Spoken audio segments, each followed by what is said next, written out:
Et bonjour à tous, alors aujourd'hui on se retrouve dans une nouvelle vidéo, on va parler de nouveau hi-fi et je vais essayer de répondre à une question, c'est est-ce que faut obligatoirement un gros budget pour se lancer dans la hi-fi? Alors clairement non. Vous pouvez démarrer avec des très petits budgets, même à moins de 200 euros pour un système complet, c'est tout à fait faisable. Bien sûr, ne vous attendez pas à une qualité exceptionnelle, hein. On restera sur quelque chose qui fera de la bonne musique, mais ça ira pas forcément plus loin.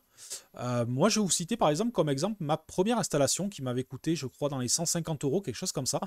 C'était une paire d'enceintes Auditor, donc ces enceintes marque française. Donc historiquement, c'était voilà la marque qui existait avant Focal et encore avant, donc avant JM Lab. C'était des enceintes plutôt bien fabriquées, caisson en bois de 22 mm. On était sur un kit Audax, hein, ce qui se faisait beaucoup à l'époque. Donc il y avait un sub en 20 cm de chez Audax, un médium, je crois que c'était un 8 ou 10 cm de chez Philips, et un tweeter de chez Audax, un DW93 de souvenir. Une enceinte plutôt bien construite. Dans quelque chose, voilà, c'était quelque chose qui était assez standard. C'est une paire d'enceintes que j'avais trouvée pour 60 euros. À ça, j'avais utilisé donc l'ampli qui marchait le mieux avec, c'était un PM32 de chez Marantz, que j'avais chopé pour 80 balles sur eBay. Et un lecteur que j'avais eu dans une ressourcerie type Emmaüs, tout ça, c'était un Denon DCD, je crois que c'était 655, qui m'avait coûté 10 balles. Donc vous voyez, j'étais à 160, ouais, 150 euros le complet. Donc franchement, pour débuter, ça sonnait franchement pas mal. C'était assez sûr, c'était pas, c'était, on va dire, assez loin du système que j'ai aujourd'hui, mais c'était déjà super plaisant. J'obtenais quelque chose de pas mal. C'est une installation en plus, c'est des enceintes voilà qui pouvaient être enfin, largement suffisantes, par exemple pour une grande pièce. Parce que ben, voilà, c'était des enceintes en plus qui avaient un bon rendement. On était sur du 93 dB, donc facile à amplifier. Le PM32 qui n'était pas un monstre, c'était un petit ampli, mais s'en sortait très bien avec. Il venait adoucir un petit peu le son. C'est des enceintes qui avaient un aigu assez montant, voire un petit peu agressif. Et justement, avec le PM32, j'avais un équilibre qui était assez sympa. Et j'ai débuté avec ça. Mes CD que j'avais voilà, depuis un moment. Et après, j'ai évolué petit à petit d'après ça. Vous avez des enceintes comme les Brick M8 de chez Cabas qui sont aussi sympas. Vous trouvez ça à peu près à 150 euros la paire. Avec un ampli, par exemple, type, moi j'ai pu tester par exemple avec du Alpha 5 ou Alpha 8 de chez Arcam, ça marche à merveille.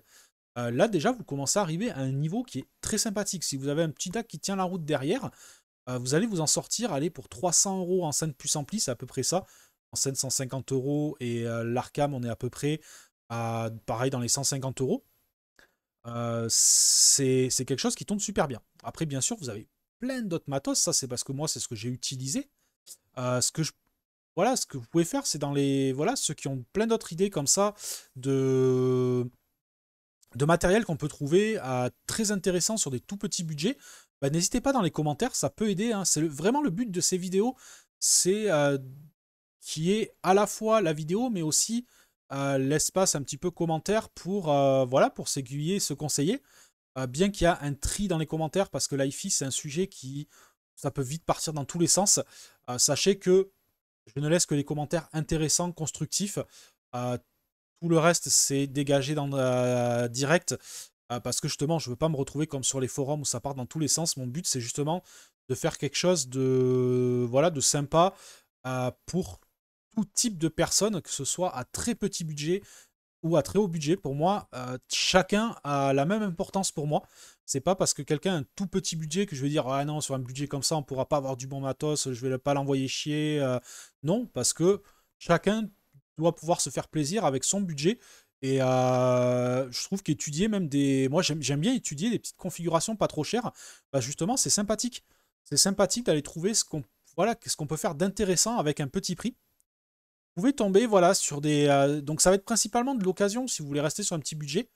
Vous pouvez écumer un petit peu le bon coin. Vous avez aussi des fois dans les caches, ça m'est arrivé, je vois en ce moment, dans le cache de ma région, dans le 64, chez Cache 31, ils ont par exemple trois amplis assez intéressants. Ils ont un Musical Fidelity, je crois que c'est le A1 si je ne me trompe pas, qui est assez sympa, qu'ils ont pour je crois 140 euros. Ils ont un Cric, alors j'ai plus la référence de l'ampli Cric, mais pareil, qui est dans les 120-140 euros. Ils ont un Proton déjà un petit peu plus moderne, dans les 220 € je crois. Vous voyez, c'est des amplis, c'est pas ce que vous allez penser en premier lieu, parce que c'est pas des marques super connues. Mais allez jeter un petit peu une oreille à ce genre d'ampli. C'est un petit peu comme les Arkham. Les Arkham sont pas super prisés. Après, il faut aimer leur sonorité, bien sûr. Alors que c'est des amplis, moi, que je trouve super bien construits. C'est des amplis simples, pareil comme les trois que je vous ai cités, par exemple le Crick et surtout le Musical Fidelity. C'est des amplis qui sont très simples de conception, bien alimentés et qui fonctionnent très bien. Vous avez des fois des petites enceintes intéressantes. Là, actuellement, ils ont des... Alors, c'est Mulidine, si je ne me trompe pas, les arcades. Ils en demandent 250 €. Allez, plus sur 200 € sur ces enceintes-là. Mais c'est assez sympa comme type d'enceinte. Voilà, sur de l'occasion, vous pouvez trouver vraiment pas mal de choses. N'hésitez pas à traîner un petit peu sur les forums. Vous avez un groupe qui est sympa aussi sur Facebook. C'est Audiophile Détendu. Je trouve que là, on arrive quand même à discuter à tout type de budget. Moi, j'y suis depuis quasiment le début de mon parcours. Et malgré l'évolution de mon budget, même au départ, j'ai toujours été pris au sérieux. Et franchement, voilà, l'hi-fi n'est pas forcément réservé qu'à des personnes voilà, qui ont du gros budget. Il faut, vous allez vraiment trouver, alors ça va être, comme je vous dis, principalement dans de l'ancien. Dans du neuf, c'est possible aussi, mais vous allez être assez limité. Moi, ce que je peux vous donner dans du neuf, sur des tout petits budgets, L-Tax Monitor 3. Souvent en promo, vous les avez pour à peine plus de 100 €. Dali Spector 2, ils sont souvent à 199 € en promo. Mais ça va être tout des petites enceintes en 13. Donc si vous mettez ça dans un grand salon, ça va être un petit peu limité. Excusez-moi, j'ai oublié de couper le téléphone. D'habitude, je le coupe pour les vidéos. Après, là, c'est samedi, je suis ouvert, donc je suis obligé un petit peu de surveiller. Donc, voilà un petit peu sur les différents... ce que vous allez pouvoir trouver dans l'occasion, tout ça. Bien sûr, faites attention à l'état, c'est toujours compliqué. C'est là où, par contre, ça va être compliqué dans l'ancien. C'est que forcément, vous pouvez tomber sur des amplis où les condensateurs sont rincés et où la réparation ou la rénovation de l'ampli va vous coûter beaucoup trop cher que sa valeur. Donc, bien sûr, c'est sur l'occasion... Il faut se dire des fois sur des petits prix que il faudra, voilà, sur la durée de vie, ça pourra durer très longtemps, comme ça pourra lâcher assez rapidement, parce que forcément, si vous achetez un ampli, comme vous voyez, moi, le PM32 à 80 balles, je ne vais pas l'amener chez un réparateur. C'est pas normal parce que c'est pas un ampli qui vaut la peine d'être refait ou d'y allouer un budget. Donc, essayez, voilà, déjà d'écouter chez le vendeur, voir que tout fonctionne bien. Ce que vous pouvez avoir, par contre, qui n'est pas grave du tout, c'est des petits potards qui crachotent ou autre. Ça, vous achetez une bombe de nettoyant contact à moins de 10 balles hein, et ça vous enlèvera les crachotements dans, on va dire, 80% des cas. Les 20% restants, ça voudra dire que le potard est totalement rincé. Mais voilà, les enceintes, faites attention à tout ce qui est suspension, membrane, tout ça, que tout soit quand même en bon état. Et surtout, mettez-vous quelque chose, voilà, c'est quelque chose que je veux surtout démystifier parce que moi au début j'étais un peu comme ça aussi. N'ayez pas peur du matériel des années 70 ou 80. Moi au début je me disais ouais 70-80 forcément je préfère plus récent, ça sera plus performant. Ben non, il n'y a pas de question de performance ou autre. Dans les années 70-80 on faisait déjà du très bon matos hi-fi. Il faut pas croire, oui aujourd'hui on a évolué, bien sûr, mais on trouvait déjà des choses vraiment intéressantes musicalement dans ces années-là, avec même des choses très précises. Moi, je vois, par exemple, les anciennes cabasses, les Brick M8, mi-années 80 à peu près. Franchement, j'ai un ampli moderne dessus. Euh, c'est franchement en finesse, ça, malgré l'âge, ça n'a rien à envier. Il y a beaucoup d'enceintes qui leur arrivent d'aujourd'hui qui leur arrivent pas à la cheville. Donc voilà, n'ayez pas peur. C'est pas comme si on parlait par exemple d'un PC. C'est sûr, si vous prenez un PC des années 90, ça va être inutilisable aujourd'hui. Ça va être dépassé. Sur l'hi-fi, on ne peut pas vraiment parler que c'est dépassé. Et puis, de toute façon, même sur des anciennes installations, vous pouvez mettre des DAC Bluetooth branchés dessus. Vous pouvez quand même avoir de la modernité sur ces installations-là. Vous pouvez prendre un vieil ampli, une vieille paire d'enceintes et venir brancher un petit DAC Bluetooth et pouvoir utiliser votre musique en Bluetooth depuis votre smartphone et donc ajouter de la modernité à de l'ancien. Donc n'ayez pas peur d'aller vraiment dans l'ancien, comme je vous dis. Faites très attention à l'état et bien sûr, il y aura des fois des déconvenus. C'est malheureusement, on n'est pas dans l'électronique pour savoir. Hein. Bien sûr, des condensateurs, tout ça, ça s'use avec le temps. Mais vous avez des amplis qui pas beaucoup tourné. Moi, je vois, j'ai eu pas mal d'amplis assez anciens, les Arkham, tout ça. Bon, Arkham, c'était déjà années 90. Le Marantz, je crois que c'était années 90 aussi, déjà, si je dis pas de bêtises. Mais franchement, pas de souci particulier, ça marchait parfaitement bien. Je sentais pas que l'ampli commençait à être très fatigué ou autre. C'est des amplis qui tournent toujours aujourd'hui. Le Marantz a été revendu, il fonctionne toujours aujourd'hui. Le Mon Arkham, je l'avais revendu aussi. Il est toujours utilisé aujourd'hui. Il a un paquet d'heures et franchement, pas la moindre faiblesse. Il fonctionne nickel, à part un petit nettoyage de potard qui a été fait dessus. Franchement, ça tourne très bien. Donc n'ayez pas peur d'aller dans de l'ancien. Vous trouverez du très bon matériel. Faites attention, par contre, dans l'ancien, c'est à ne pas trop sombrer. Aujourd'hui, c'est dans tous les domaines, dans les voitures, dans tout ça, dans tout ce qui touche à l'ancien, les prix explosent. Faites attention, des fois, il y a du matériel qui est beaucoup trop surcoté. Des fois, je vois certaines paires d'enceintes à des prix affolants parce qu'elles sont de telle année, elles ont été peu produites, machin et tout, mais qui musicalement ne valent pas un clou. Voilà, faites attention là-dessus. Et tout ça, voilà, on est dans des budgets, voilà, vraiment, dans un budget de 200 euros, c'est faisable. Quand je dis petit budget, c'est vraiment 200 euros. Vous arrivez déjà à avoir une installation correcte. Vraiment correcte où vous ferez plaisir. On ne sera pas dans de l'extrême précision dans tout ça, mais vous verrez que vous pouvez déjà arriver sur quelque chose de correct. Et puis après, il y a plein de bonnes affaires à faire. Moi, ça m'est arrivé, comme je vous dis, le lecteur, le Denon que j'avais topé à 10 balles, c'était un lecteur quand même qui était plutôt vendu aux alentours des 100-120 euros en moyenne, qui était, alors je crois que c'était un DAC Wolfson, il me semble, quelque chose comme ça, fait quelque chose de bien construit, qui tournait bien. Donc vous avez aussi beaucoup de bonnes affaires, écumer les Emmaüs, les ressourceries, voilà, tout ce qui est recyclerie, tout ça. Moi, c'est là où j'ai fait beaucoup de très très bonnes affaires sur du matériel. À une époque, malheureusement, elle a fermé il y a 2 ans. Et je regrette beaucoup parce que j'ai topé des choses vraiment sympas. J'avais chopé une platine cassette aussi de chez Tech, une très très bonne gamme, qui était comme neuve. Comme neuve. Années 90, mais comme neuve. Elle tournait impeccable. C'était une V3000, quelque chose comme ça. J'ai chopé pas mal de choses comme ça, des lecteurs CD, des Marantz, début 2000, tout ça, des jolies platines Marantz. Donc vous pouvez choper pas mal de choses pour des prix super intéressants et ça vous évitera de sombrer voilà, dans la spéculation des prix qu'il y a aujourd'hui. Mais voilà, vous pourrez vous faire plaisir très simplement. Donc n'hésitez pas voilà, à écumer un petit peu. Faites un truc tout bête, vous regardez les annonces autour de chez vous. Et quand il y a quelque chose qui vous intrigue un peu, une paire d'enceintes, allez voir les avis un petit peu sur Internet.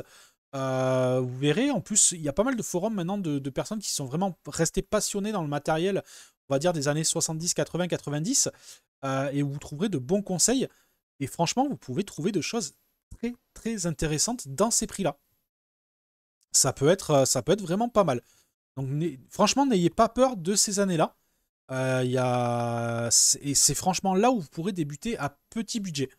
Après, au niveau des sources, soit vous avez une collection de CD, vous partez sur un lecteur CD. Choisissez un lecteur CD qui a une sortie optique ou coaxiale pour pouvoir, si un jour vous voulez le faire évoluer grâce à un DAC externe. Ou alors, partez directement sur un DAC si vous êtes sur du dématérialisé. Lecteur réseau, en petit budget, ça va être un peu mort. On va être plutôt sur du DAC que vous allez brancher sur votre PC avec des applis comme Cobuzz ou autre. Parce que forcément, lecteur réseau, encore que vous avez les WIM qui sont pas mal. Les WIM, je crois qu'ils commencent à 150 euros. Ça peut être pas mal aussi, ça va s'adapter aussi sur une ancienne installation, donc vous pouvez la moderniser. Vous pouvez, alors sur le WIM, je sais pas si on peut faire du Bluetooth, je pense que oui. Donc voilà, on peut adapter pas mal de choses. IFI ne rime pas forcément avec gros budget. Et franchement, vous aurez plus de plaisir dans les petits budgets parce que vous n'aurez pas dépensé beaucoup et vous aurez un résultat qui sera au-delà de ce que vous avez dépensé que dans des énormes budgets où souvent le résultat sera bien en dessous par rapport à ce que vous avez dépensé. Parce qu'arrivé à un certain point, la bascule, elle s'arrête. Arrivé à un certain niveau de prix, tout ce que vous allez acheter au-dessus, vous allez acheter plus de l'image de marque, de l'esthétique, du blabla. Et franchement, vous allez faire des gaps de 5000 euros de montée en gamme sur une enceinte. Et où réellement, si vous allez avoir 2% de résultats, dans certains cas, ça peut arriver. Donc, franchement, entre 100 et 1500 euros, c'est là où vous avez la plus grosse évolution qui est hyper intéressante. Et après, on arrive sur un plateau, en fait. Où au-delà de 1500, il y a de l'évolution, bien sûr. Attention, je prends un cas général. Hein. Bien sûr, c'est pas à appliquer sur tout le matériel. C'est vraiment pour grossir le trait. passer les 1500, des fois, vous allez voir que vous allez monter d'un coup de 1000 euros en 1000 euros et pour des fois gagner 1% par tranche de 1000 euros. Donc là, ben forcément, le plaisir va être moindre.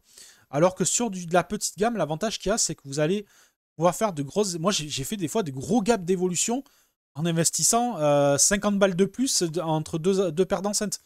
Ça peut être le cas, comme je vous dis, si on prend les auditeurs et les cabasses, les auditeurs à 60 balles, les cabasses à 150 balles, je peux vous dire que le gap, il est énorme. Et oui, certes, c'est le double du prix, plus du double du prix, mais on reste quand même dans un prix raisonnable. Et franchement, ça marche.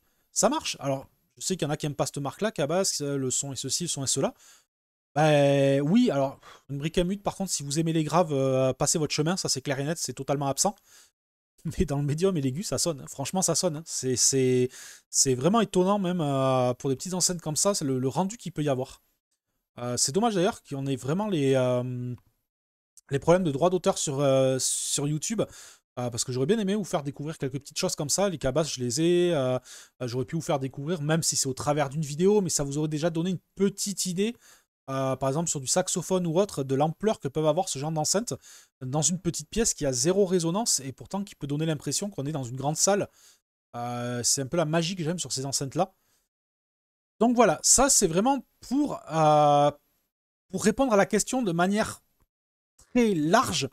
Bien sûr, il y a beaucoup de choses à dire, beaucoup de choses à faire attention. Mais là, le but, c'est pas de vous noyer comme ça. Et puis après, comme je vous dis, moi, je veux rester dans quelque chose, pas forcément rentrer dans du spécifique, parce que d'un, j'en ai pas forcément les compétences, tout simplement. Moi, c'est plus du retour d'expérience. Mes vidéos vont être vraiment faites sur le vécu, c'est-à-dire basées sur ben, les erreurs que j'ai pu faire, les belles découvertes que j'ai eues, voilà, plein de choses comme ça. Je suis pas, voilà, je suis pas professionnel dans l'hi-fi, je suis un simple passionné, et mon but c'est d'axer un petit peu dans ce style-là. Voilà. Allez, je vais m'arrêter là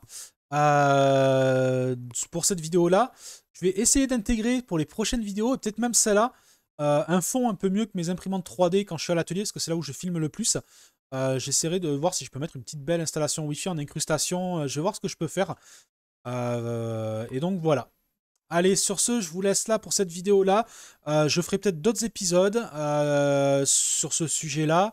Parce que comme je vous dis, il y a encore beaucoup de choses à dire. C'est hyper vaste, mais je vais y aller petit à petit. J'essaie quand même d'intercaler les vidéos parce que ben, ma chaîne à la base n'était pas dédiée à ça. Donc j'essaierai d'intercaler aussi pour que tout le monde y trouve son compte. Il y en a qui me suivent pour l'impression 3D, d'autres pour le monde de l'entreprise, d'autres pour l'informatique. Donc j'essaierai un petit peu de mélanger tout ça. Allez, sur cette vidéo, je m'arrête là. Et donc, juste rappeler, voilà, quelques règles. N'ayez pas peur de l'ancien, mais faites quand même attention à l'achat. Et n'ayez pas peur de que c'est. Ne vous mettez pas en tête que si c'est pas cher, ça sera forcément mauvais. Non, non. C'est pas parce que. Alors, ça, justement, je vais faire une vidéo sur le psychologique. Sur parce que ça, je trouve que ça mérite vraiment une vidéo. Parce que c'est hyper important. Mais voilà, n'ayez pas peur des petits prix, n'ayez pas peur de l'ancien. Et franchement, sur des tout petits budgets, vous pouvez commencer à vous faire vraiment plaisir. Allez, cette fois-ci, je m'arrête vraiment. Et je vous retrouve dans de prochaines vidéos sur l'hi-fi et d'autres domaines. Allez, ciao ciao!